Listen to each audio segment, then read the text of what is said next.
حضرت ابراہیم بن آدم رحمۃ اللہ علیہ فرماتے ہیں کہ جن دنوں میں بیت المقدس میں تھا ان دنوں کا واقعہ ہے کہ ایک رات جب ہم لوگ عشاء کی نماز پڑھ کر فارغ ہوئے اور لوگ اپنے اپنے گھروں کو چلے گئے تو کچھ رات بیتنے کے بعد آسمان سے 2 فرشتے اترے اور مسجد کی محراب کے پاس آ کر ٹھہر گئے۔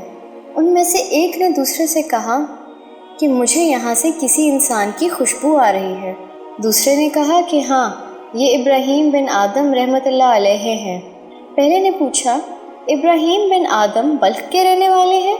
دوسرے نے کہا ہاں وہی۔ پہلے نے کہا افسوس، انہوں نے رب کی رضا حاصل کرنے کے لیے بڑی مشقتیں کیں، بڑی مصیبتوں اور مشکلوں کے باوجود صبر سے کام لیا، حتیٰ کہ اللہ تعالیٰ نے ان کو مرتبہ ولایت عطا کر دیا، لیکن صرف ایک چھوٹی سی غلطی کی وجہ سے انہوں نے وہ مرتبہ کھو دیا۔ دوسرے نے پوچھا، ان سے کیا غلطی سرزد ہوئی؟ پہلے فرشتے نے کہا، جب وہ بصرہ میں تھے تو ایک بار انہوں نے ایک کھجور فروش سے کھجوریں خریدیں اور کھجوریں لے کر جب وہ واپس پلٹنے لگے تو دیکھا کہ زمین پر کھجور کا ایک دانہ گرا پڑا تھا۔ انہوں نے سمجھا شاید یہ ان کے ہاتھ سے گرا ہے، لہٰذا انہوں نے اسے اٹھایا، صاف کیا اور کھا لیا۔ دراصل کھجور کا دانہ ان کے ہاتھ سے نہیں گرا تھا بلکہ کھجور کے ٹوکرے سے گرا تھا، اور جو ہی وہ کھجور ان کے پیٹ میں پہنچی ان سے مرتبہ ولایت واپس لے لیا گیا۔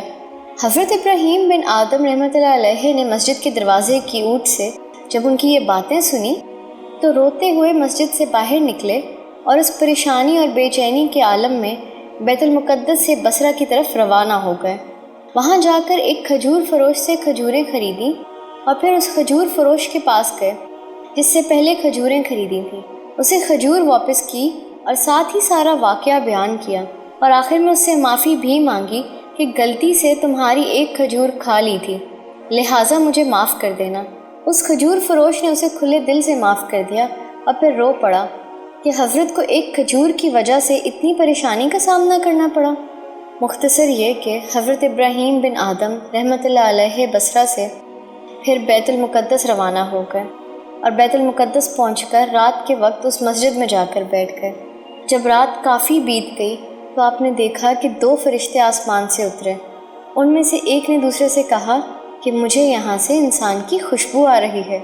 دوسرے فرشتے نے کہا ہاں، یہاں ابراہیم بن آدم موجود ہیں جو ولایت کے مرتبے سے گر گئے تھے، لیکن اب اللہ تعالیٰ نے انہیں اپنے فضل و کرم کے صدقے پر پھر وہی مقام و مرتبہ عطا کر دیا۔ کبھی سوچا ہے کہ ہم انجانے میں اور جان بوجھ کر لوگوں کو کتنا حق کھا جاتے ہیں اور اس بات کی پرواہ ہی نہیں کرتے کہ روز محشر اس کا حساب دینا پڑے گا؟